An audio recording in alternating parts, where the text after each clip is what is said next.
Assalamualaikum warahmatullahi wabarakatuh, teman pecinta sejarah, apa kabarnya hari ini? Mudah-mudahan dalam keadaan sehat dan selalu dalam lindungan Allah Subhanahu wa Ta'ala. Teman pecinta sejarah, bertemu lagi dengan saya Anissa Amisani di program Baca Sejarah dan masih di serial kronologi sejarah tahun 628 Masehi bertepatan dengan tahun 6 hingga 7 Hijriah. 5 peristiwa yang datang dari dunia Islam diawali dengan perjalanan ibadah umroh Nabi Muhammad SAW dan para sahabat ke Mekkah dihalangi oleh Quraisy. Yang kedua adalah Bai'atur Ridwan, yang ketiga gencatan senjata Hudaybiyah, yang keempat pengiriman surat Nabi SAW kepada para penguasa mengajak mereka memeluk Islam. Dan yang kelima adalah pernikahan Nabi SAW dengan Zainab binti Jahash. 5 peristiwa yang datang dari luar dunia Islam. Yang pertama adalah masuknya Romawi Bizantium ke jantung negara Persia. Mereka mengancam ibu kotanya Ctesiphon atau Al-Madain. Yang kedua adalah pelengseran dan pembunuhan Kisra II digantikan oleh putranya Khafad II atau Cyrus. Yang ketiga adalah penobatan Khosru Ardashir III sebagai Raja Persia. Perdamaian antara Persia, Sasan, dan Romawi Bizantium. Heraklius pulang ke Konstantinopel sebagai pemenang. Dan yang kelima adalah masa pemelut Kekaisaran Jepang hingga tahun 645 Masehi. Dan teman pecinta sejarah, inilah kronologi sejarah tahun 628 Masehi bertepatan dengan tahun 6 hingga 7 Hijriah selengkapnya. Sebelum kita memulai materi ini, teman pecinta sejarah, saya mohon maaf karena beberapa hari berlalu, 2 hari tepatnya, kalau saya tidak delay untuk mengupload video yang ini. Saya absen ya dari YouTube. Bukan karena apa-apa teman pecinta sejarah, tapi karena materi yang akan disampaikan hari ini memiliki sumber yang agak susah saya dapatkan. Berbeda dengan sejarah-sejarah Islam ya. Sejarah Islam itu kan memang banyak bukunya, mudah didapatkan baik secara online maupun offline. Bahkan saya juga pakai referensi dari beberapa buku. Hanya untuk mencari sejarah Persia yang menjadi bahasan kali ini, tidak bisa saya dapatkan secara mudah dan lengkap. Sehingga ya 2 hari ini saya pakai untuk mencari materi-materi, mencari bahan untuk diolah jadi video yang terhidang untuk Anda kali ini. Baik, kita akan masuk sekarang ke sejarah peristiwa-peristiwa penting yang datang dari luar dunia Islam. Ada 3 daerah yang terdapat kejadian penting di tahun 628 ini. Yang pertama adalah di Romawi, di Kerajaan Bizantium. Yang kedua adalah di Kerajaan Persia, dan yang ketiga adalah di Kekaisaran Jepang. Untuk Romawi itu sudah dibahas sebetulnya ya teman pecinta sejarah, itu tentang pertempuran Niniwe itu sudah dibahas di 627 ya. Dan itu ada sambungannya di video tentang pertempuran Niniwe itu sudah nyambung ke kejadian di tahun 628 bahkan sampai 629 di mana Heraklius itu berhasil memenangkan pertempuran dengan Persia dan menghentikan peperangan panjang antara Persia dan Romawi. Dan itu sudah dijelaskan secara panjang lebar, meskipun tidak terlalu detail mungkin ya, tetapi sudah mewakili lah. Dari sisi Persianya sendiri, itu belum tuntas kita bahas. Jadi baru judul-judul selintasnya bagaimana Kisra II itu, di Persia itu, pada tahun-tahun tersebut itu terjadi suksesi kepemimpinan. So hari ini kita akan bahas dulu karena yang pertama sudah, kita akan masuk ke bahasan yang kedua, yaitu suksesi kepemimpinan di Kerajaan Persia dinasti Sasania.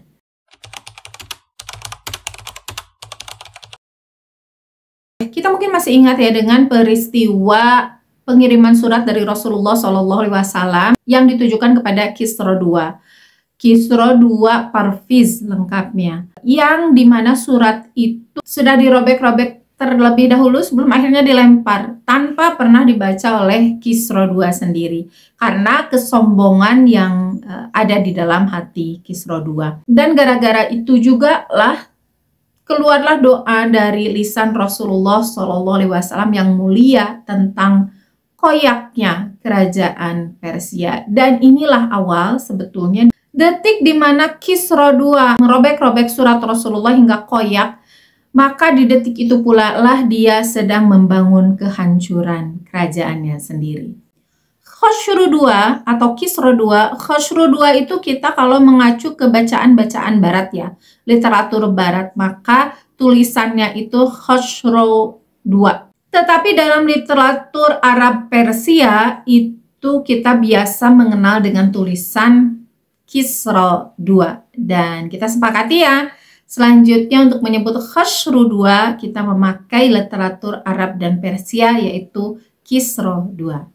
Kisra II sendiri memerintah dari tahun 590 Masehi hingga 628 Masehi. Tahun ini ya, tahun dimana kita sedang bahas. Dan Kisra II tercatat sebagai raja terakhir yang memerintah secara efektif selama pemerintahan Persia Sasaniyah berdiri. Jadi ini raja terakhir yang efektif, setelahnya itu hanya raja-raja, ada yang raja-raja boneka, raja-raja yang ya kerjanya tidak efektif lah ya.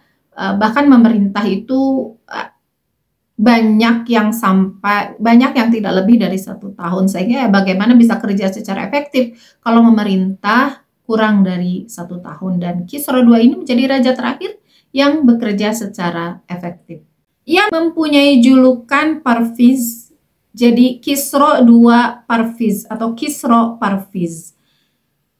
Dan Parviz ini adalah nama yang dia sematkan sendiri kepada dirinya yang berarti sang pemenang. Dan dari namanya ini kita bisa melihat ya ambisi seorang Kisra II dalam memimpin dunia. Dan ambisinya inilah yang membuat ia memulai peperangan dengan Bizantium pada tahun 602 hingga 627 Masehi. Dan sebetulnya peperangan Persia Sasani itu berlangsung berabad-abad ya, dari leluhurnya Kisra, bahkan dari dinasti sebelum Sasaniyah berdiri. Jadi ini sudah permusuhan yang mendarah daging. Hanya saja ketika Mauricius itu menjadi kaisar Bizantium, mereka berdua, jadi antara dua kerajaan ini sepakat untuk melakukan perdamaian. Jadi ada Kaisar Mauricius dari Bizantium dan Kisra II Parviz dari Persia itu sepakat melakukan perdamaian. Bahkan anaknya Mauricius yang bernama Maria itu dinikahkan kepada Kisra II. Sehingga mereka menjadi sekutu yang sangat kuat. Jadi antara Persia dan Romawi, Bizantium sempat terjadi perdamaian lah ya, tidak berperang pada saat Mauricius itu memimpin. Hanya saja Mauricius itu digulingkan, dikudeta oleh Phocas, seorang jenderal hebat sebetulnya yang tidak puas dengan kepemimpinan Mauricius. Dan ia digulingkan oleh Heraklius. Nah, penggulingan Mauricius ini membuat Raja Persia itu dendam. Bagaimanapun ini adalah sekutunya yang kuat, sehingga beberapa waktu selama terjadi persekutuan itu tidak ada peperangan di antara Persia dengan Romawi. Jadi ketika Mauricius itu dikudeta, bahkan dieksekusi seluruh keluarganya oleh Phocas, penggantinya, ini menimbulkan kemarahan di hati Kisra II. Sehingga pada tahun 602 itulah untuk mengekspresikan kemarahannya, Kisra II itu menyerang Persia. Dimulai penaklukan Mesir, kemudian Levan dan Anatolia. Ini ditaklukkan sebagai pernyataan perang Persia terhadap Bizantium. Dan ini dimulai di tahun 602 Masehi. Ini belum ke 628, jadi ini baru awal-awalnya saja. Kenapa dikudeta bahkan oleh putranya sendiri. Selama lebih kurang 10 tahun dari 602 itu, Kisra II berturut-turut mendapatkan kemenangan. Daerah-daerah Bizantium itu berhasil direbut sampai Syam, kemudian Damaskus, kemudian Palestina, yaitu berhasil dikuasai, berhasil diambil alih kekuasaannya oleh Persia. Bahkan sebagai simbol kemenangan dan kehormatan dan penghinaan sekaligus kepada Bizantium, ia memindahkan salib suci yang menjadi kebanggaan orang-orang Bizantium sebagai orang-orang Nasrani itu diangkut ke Al-Madain. Jadi ini adalah simbolik bahwa kekuasaan Bizantium itu sudah hancur, diambil alih oleh Persia. Apakah Apakah Bizantium tinggal diam? Ya tentu saja tidak. Selama 10 tahun itu terjadi perebutan wilayah, terjadi gontok-gontokan ya. Hingga di akhirnya itu dikisahkan kan, ini sudah sebetulnya pengulangan saja. Ya, pengulangan secara singkat dikisahkan bahwa Kisra II itu bahkan sudah sampai di pintu gerbang ibu kota dari Bizantium, yaitu Konstantinopel. Ini udah tinggal nyebrang Bosporus. Namun di tahun 622 melakukan serangan balik terhadap Persia hingga beberapa daerah berhasil dikuasai hingga akhirnya terjadi perang Niniwe, yang dimana ini mengakhiri pertempuran antara Persia dan Romawi Bizantium. Di pertempuran Niniwe inilah Heraklius mendapatkan kemenangannya dan Kisra II pada akhirnya memperoleh kekalahan. Karena peperangan inilah banyak elit-elit dari Kisra II itu kecewa atau tidak puaslah dengan pemerintahan Kisra II, karena perang itu kan membutuhkan biaya yang sangat besar ya, sehingga menguras kas negara. Dan pada akhirnya ya muncul ketidakpercayaan dari para bangsawannya, juga para menteri-menterinya. Tidak percaya lagi kepada Kisra II. Jadi bahwa Kisra II di luar negara Persia itu begitu hebat, menakutkan, sangat kejam dan sebagainya, di internal kerajaannya sendiri tidak seperti itu, tidak sekuat itu. Jadi Kisra II Parvis, nama Parvis itu tidak terbuktikan di internal kerajaannya sendiri, terutama setelah ia memulai peperangan dengan Bizantium, dan apalagi ketika Heraklius di tahun 622 itu berhasil membalikkan keadaan, memberikan kekalahan-kekalahan kepada Persia, pukulan-pukulan telak, sehingga Persia kehilangan banyak, terutama dalam hal kas negara. Dan tentu saja secara kehormatan juga ia telah kehilangan pamornya, terutama di internal kerajaannya sendiri. Dan hal itulah yang menjadi faktor pertama dari kudeta terhadap dirinya. Penyebab yang kedua adalah krisis ekonomi dan kelelahan dari masyarakat Persia sendiri. Jadi ini internalnya ya, bukan hanya di internal kerajaan tetapi juga di lingkungan masyarakat Persia itu sudah tidak dipercaya dikarenakan perang tersebut. Perang itu kan menguras kas negara. Ketika kas negara itu kosong, yang diminta untuk mengisi kas siapa? Pasti rakyatnya sendiri, sehingga dinaikkanlah pajak-pajak rakyat untuk mengisi kembali kas negara yang kosong. Untuk apa? Membiayai perang dengan Bizantium. Ya otomatis kalau pajak tinggi, ini kan penghasilan masyarakat, pajak tinggi itu penghasilan masyarakat kan jadi berkurang, kesejahteraan mereka jadi berkurang, sehingga muncullah banyak kelaparan. Dan inilah yang memicu pemberontakan dari rakyatnya, menuntut banyak hal lah terhadap Persia. Dan pemberontakan ini tentu juga diprakarsai juga atau disupport lah oleh para bangsawan. Dan ini menjadi penyebab ketiga ya, di mana konflik di internal kerajaan, di para bangsawan dan elit-elit kerajaan itu menjadi tidak percaya kepada, bukan hanya peperangan saja yang menyebabkan ketidakpercayaan muncul di para elit kerajaan Persia, tetapi juga sikap dari Kisra II yang memang tidak populis ya, yang memang tidak bisa diterima oleh para elit kerajaan. Salah satunya adalah sifat dari Kisra II yang pemarah. Bisa kita lihat dari bagaimana sikapnya terhadap surat yang dikirim oleh Rasulullah SAW. Hanya satu kalimat pertama itu sudah bisa membuat dia marah gitu. Nah, ini juga yang dia lakukan terhadap lawan-lawan politiknya di elit-elit kerajaan Persia. Ia mudah sekali untuk menghukum lawannya, kemudian ya bersikap kejamlah terhadap lawan politik yang tidak setuju dengan kebijakannya. Dikarenakan Kisra II ini punya dia memiliki keinginan, mimpi untuk menjadi seseorang yang layak untuk disembah.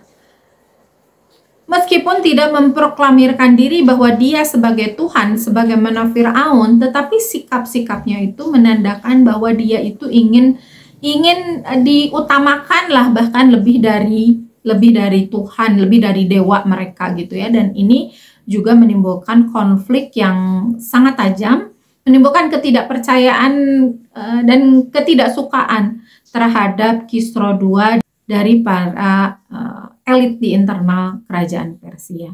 Untuk para pemuka agama dari Zoroaster, ini juga konflik tersendiri, menjadi kebencian tersendiri dari mereka kepada Kisra II. Jadi bukan hanya dari bangsawan, bahkan dari pemuka agama lah ya, para ahli-ahli agama Zoroasternya juga tidak lagi hormat kepada, tidak puas lah kepada kepemimpinan Kisra II.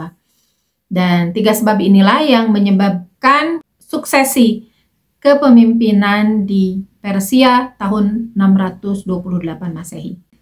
Proses suksesi tahun 628 Masehi diawali tentu saja oleh para elit ya, para elit bangsawan yang ada di Kekaisaran Persia dengan mempersiapkan pengganti dari Kisra II sebelum mereka melakukan kudeta terhadap Kisra II. Yang mereka dukung adalah putra dari Kisra II, yaitu Kafad II atau Cyrus. Dan karena ketidaksukaan terhadap Kisra II ini, ketidakpercayaan itu sudah sangat masif di internal kerajaan Persia, maka untuk memobilisasi kekuatan baik dari kalangan kementerian sipil maupun para jenderal ditambah dengan para pemuka agama, ini terkumpul dengan sangat mudah dan memudahkan kudeta itu terjadi. Tidak diceritakan bagaimana caranya, tetapi yang jelas terjadilah penangkapan terhadap Kisra II. Dan setelah terjadinya penangkapan, dipenjarakan, maka dinobatkanlah Kafad II sebagai raja pengganti Kisra II. Setelah Kafad II memimpin, hal pertama yang dia lakukan selain stabilitas politik, sebetulnya secara politik dia sudah memiliki stabilitas yang bagus ya, karena semua dari para pemberontak lah katakan yang melakukan kudeta itu semuanya mempercayai atau mempercayakan tahta seutuhnya kepada Kafad II. Jadi tidak ada calon lain. Untuk mengembalikan stabilitas politik bagi Kafad II itu cukup mudah. Maka yang dilakukan berikutnya adalah menghukum Kisra II sebagai pemenuhan atas tuntutan dari para elit kerajaan Persia. Dan mungkin juga dendam dari atau ya rasa ketidaksukaan dari Kafad II sendiri. Tetapi tidak diceritakan apa, bahkan proses dari kudetanya sendiri juga tidak diceritakan bagaimana ya.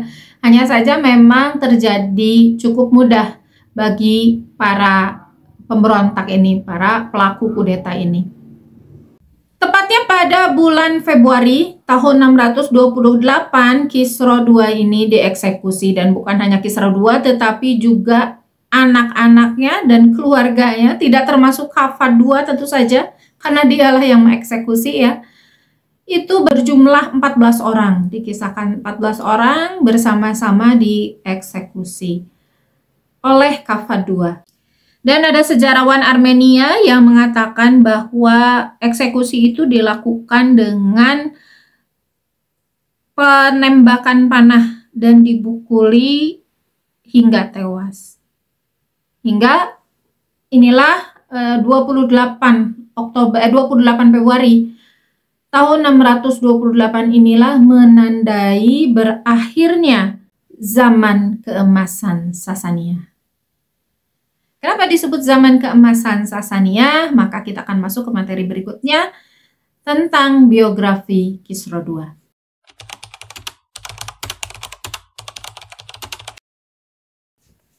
Dan ini adalah biodata dari Kisra II.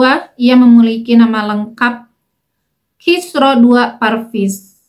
Ia lahir di 570 Masehi di Ctesiphon atau Al-Madain dan meninggal di tahun 28 Februari 628 Masehi. Ia memiliki gelar Syahansyah atau Raja Segala Raja. Berasal dari dinasti Sasania, keturunan Ardashir I, dan Ardashir I ini adalah pendiri dari dinasti Sasania. Ia lahir dari seorang ibu yang bernama Sirin, tepatnya permaisuri ya, permaisuri Sirin. Di mana permaisuri Sirin ini menjadi legenda dalam beberapa sastra Persia. Dia memiliki beberapa istri, diantaranya adalah Maria, ini adalah putri dari Mauricius atau Maurais, kaisar dari Bizantium. Juga salah satu istrinya yang terkenal adalah Shirin, dan ini nama Shirin ini sama dengan ibunya, tetapi ini beda orang ya. Di antara anak-anaknya yang dikenal adalah Kafad II yang menjadi penerusnya, kemudian Mardansyah, Boranduk, dan Azarmidoh. Ayahnya adalah Hormizd IV, dan ayahnya juga tidak mengakhiri kepemimpinan dengan baik karena ia juga digulingkan dalam pemberontakan tahun 590 Masehi. Tahta berikutnya diberikan kepada Kisra II, bukan diberikan ya, tetapi memang direbut oleh Kisra II dengan bantuan Mauricius dari Bizantium yang anaknya dinikahi oleh Kisra II. Sebetulnya yang melakukan pemberontakan terhadap Hormuzd IV, ayahnya Kisra II, adalah jenderal hebat yang bernama Bahram Shobin. Dan tentang pemberontakan ini sudah saya kisahkan ya di video terpisah tentang pemberontakan Bahram Shobin. Kisra II untuk melawan Bahram Shobin itu meminta bantuan kepada Bizantium yang sebetulnya lawan dari Persia. Tetapi karena bantuan ini mereka menjadi bersekutu. Mauricius itu menerima ajakan sekutu dari Kisra II dan membantunya menaiki tahta dengan imbalan mendapatkan Armenia dan Iberia, Kaukasus kepada Bizantium. Dengan imbalan itu kemudian ditukar ya, Mauricius juga memberikan putrinya kepada Kisra II sebagai ikatan lah ya, ikatan politik sebetulnya, tetapi dengan pernikahan biasanya ikatannya itu akan lebih kuat. Maka naik tahtalah Kisra II menggantikan ayahnya dan pemberontakan Bahram Shobin dengan bantuan Mauricius pada akhirnya bisa dipadamkan. Lalu apa yang menyebabkan pemerintahan Kisra II itu disebut sebagai masa keemasan? Dan inilah beberapa prestasi dari Kisra II dalam kejayaan Persia. Yang pertama adalah ekspansi militer. Dalam perang Romawi Persia, dia mendapatkan beberapa daerah yang bukan hanya 1-2 tetapi banyak daerah yang berhasil direbut dari Bizantium. Meskipun pada akhirnya ya memang kalah lagi ya. Tetapi pada awal-awalnya memang banyak daerah, dan daerah-daerah penting juga jalur sutra itu berhasil direbut oleh Kisra II. Ini tentu saja prestasi yang membanggakan bagi Persia, sehingga Persia itu ya ditakuti lah ya sebagai pemimpin peradaban pada masa itu. Dan sudah dikisahkan juga prestasinya yang di bidang militer yang paling utama adalah mengalahkan Bizantium dengan simbol dikalahkannya Yerusalem dengan direbutnya salib suci dan dibawa ke Al-Madain atau Ctesiphon. Daerah yang besar dan penting seperti Mesir, Anatolia, dan Levan itu berhasil juga diambil alih oleh Heraklius. Dan ini adalah prestasi yang membanggakan bagi kerajaan Persia. Dan karena kemenangan-kemenangan inilah membuat Persia itu sangat disegani dan ditakuti oleh lawan, juga disegani oleh kawan. Ya yang saya katakan tadi menjadi pemimpin peradaban pada masa itu. Dan dalam bidang militer, pada masa Kisra II ini menjadi masa yang paling membanggakan di mana Persia itu memiliki wilayah, mencatatkan prestasi ya, menjadi wilayah yang paling luas, yang terluas, yang tidak pernah dicapai oleh pemimpin-pemimpin Persia sebelumnya. Jadi wilayah terluas Persia itu terjadi pada masa Kisra II. Ini luas sekali ya, sampai terdiri dari 2 benua atau 3 benua, membentang dari Yaman hingga Kaukasus. Dalam bidang pembangunan dan seni, Persia juga mencatatkan prestasi, salah satunya dengan membangun istana megah Khosri Shirin sebagai simbol kekuasaan. Kemudian pada masanya juga seni batu, kemudian karya logam itu mencapai puncaknya. Dalam bidang sastra juga demikian, di mana terbit beberapa sastra yang mengabadikan kisah cintanya antara kisah cinta Kisra II dengan Shirin, permaisuri atau salah satu istri dari Kisra II. Dalam hubungan diplomatik dengan luar Persia, selain dengan Bizantium ya, yang sudah melakukan perdamaian sebelum terjadinya kudeta Mauricius di Bizantium, juga terjalin hubungan diplomatik dengan Arab dan Ethiopia. Tepatnya dengan Arab itu adalah dengan Yaman untuk dalam rangka perdagangan, mengontrol rute perdagangan di Laut Merah. Dan ia juga bekerja sama dengan suku-suku Arab lokal dan menjadikan mereka sebagai sekutu dalam mengusir invasi beberapa daerah, salah satunya Ethiopia yang sempat menginvasi dan pada akhirnya ya bisa dikalahkan dengan bantuan dari suku-suku Arab lokal. Kemundurannya terjadi di 1 tahun terakhir kepemimpinannya, yaitu 627 hingga 628 Masehi, di mana ia mengalami kekalahan telak di Niniwe. Kan prestasi tertingginya itu dalam mendesak Konstantinopel itu dia sempat menguasai Kalsedon. Kalsedon itu kan kota yang ada di seberang Konstantinopel ya, itu pintu gerbangnya menuju ibu kota Bizantium lah.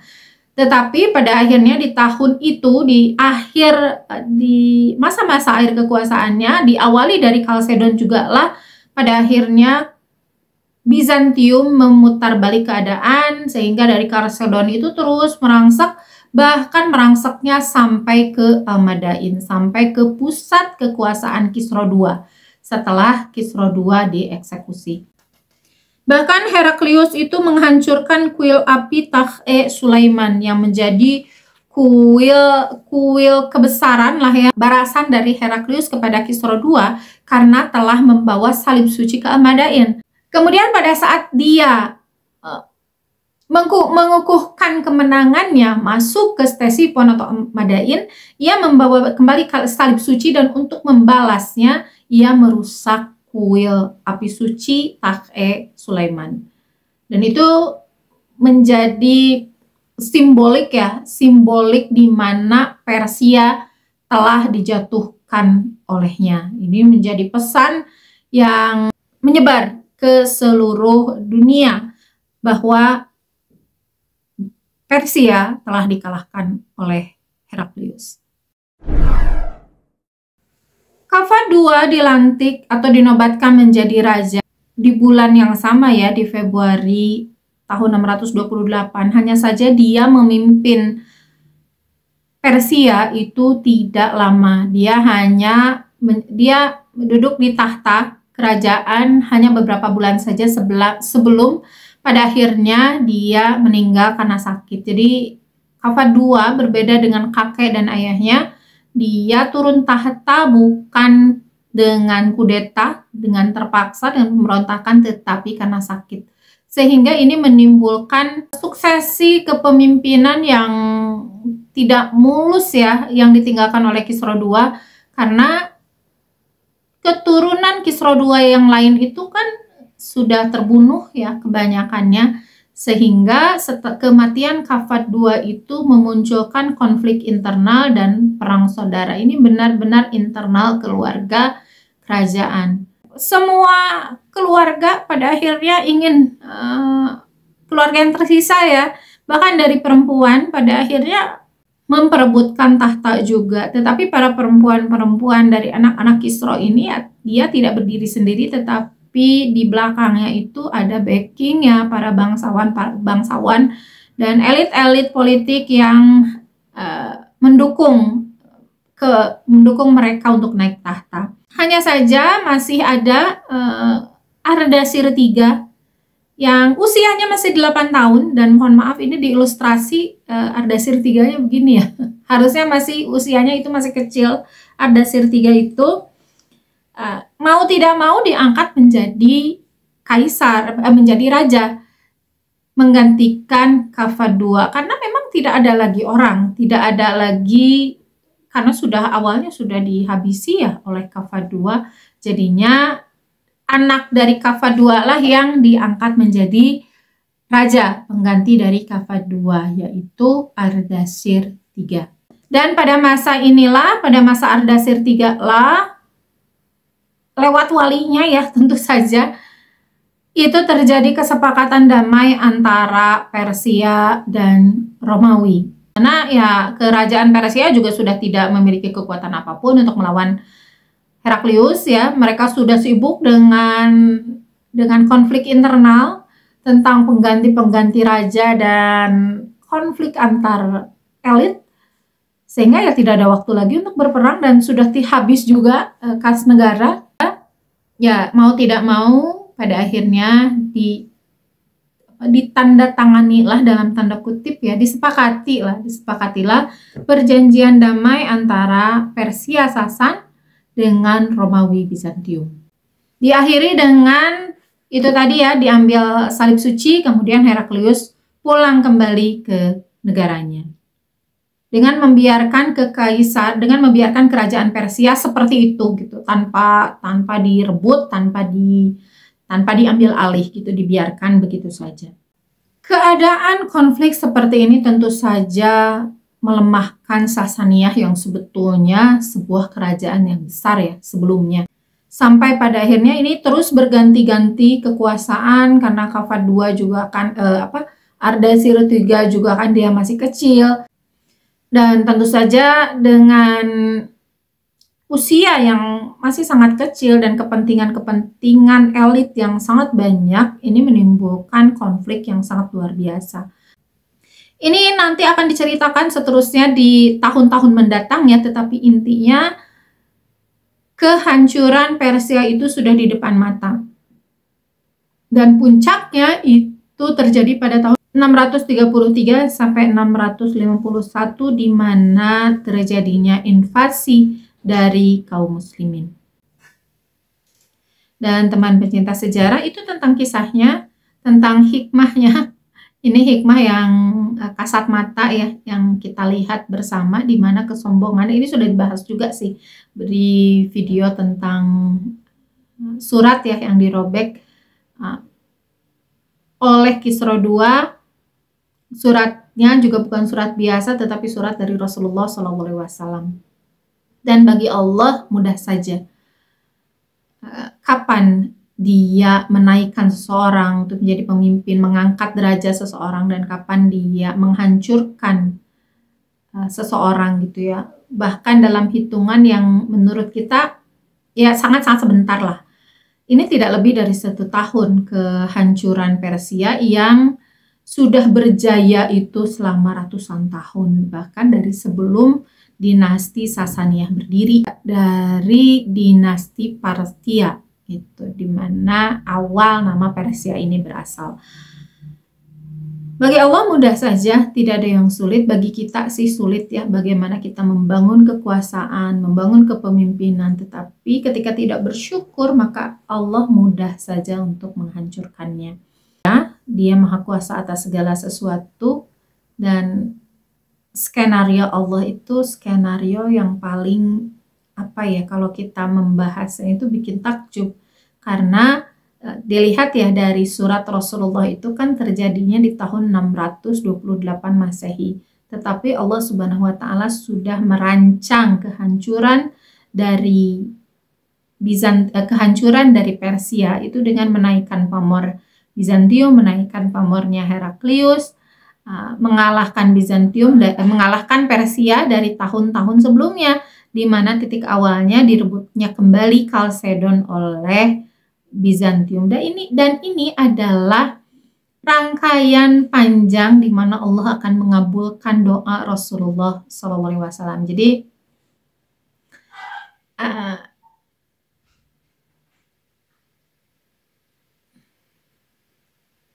Jadi doa Rasulullah SAW itu sudah Allah kabulkan bahkan sebelum doa itu dipanjatkan gitu.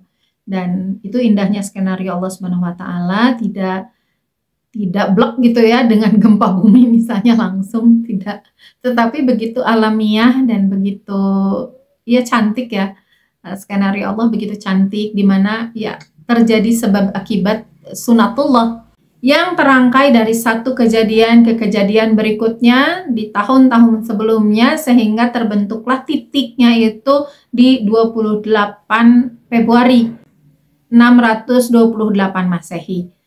Bahkan Allah juga mengatur skenario bagaimana kebencian-kebencian para elit itu terpupuk tidak di titik itu gitu, tidak di titik di mana Rasulullah mendoakan, tapi jauh sebelum itu. Dan semua itu dirancang memang untuk mengabulkan doa Rasulullah SAW. Dengan ini hikmahnya untuk kita secara pribadi, kita juga harus meyakini ya bahwa Allah itu Maha Kuasa. Kalau kita memang mau merubah sesuatu yang buruk di diri kita, merubah nasib kita misalnya, jangan mengkhawatirkan bagaimana kejadian yang akan terjadi di masa depan gitu kan. Karena kalau kita sudah berusaha, kita sudah berbuat gitu ya, maka ya Allah yang akan mengabulkan dan akan mengerjakan itu semua dengan skenario yang indah gitu. Cuma kadang kitanya aja yang nggak percaya, kitanya aja yang tidak yakin gitu dengan kebesaran Allah, kitanya saja yang tidak yakin bahwa diri kita layak gitu.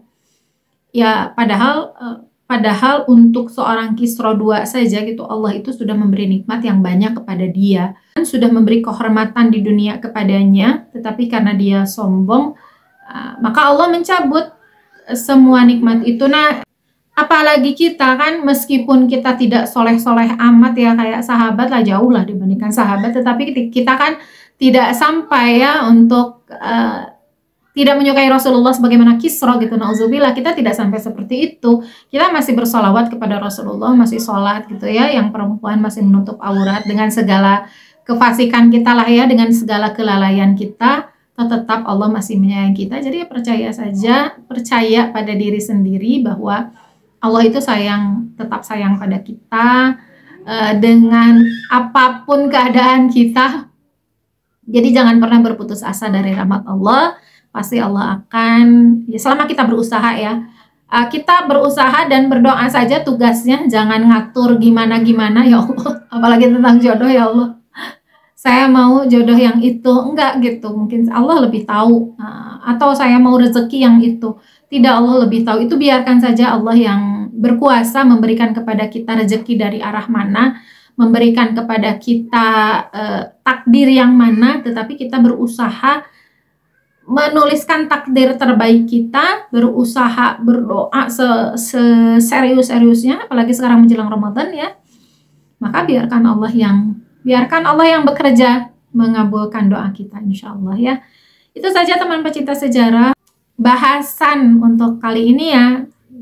Lumayan, sebetulnya bahasannya lumayan berat ya, karena peristiwanya itu peristiwa sebetulnya yang bertahun-tahun gitu, tetapi tumplek di tahun 600, harus dikisahkannya di tahun 628. Jadi mohon maaf kalau agak informasinya itu terlalu padat gitu ya, tetapi akan dideskripsikan kembali lah di tahun-tahun berikutnya ketika beririsan dengan kejadian lain.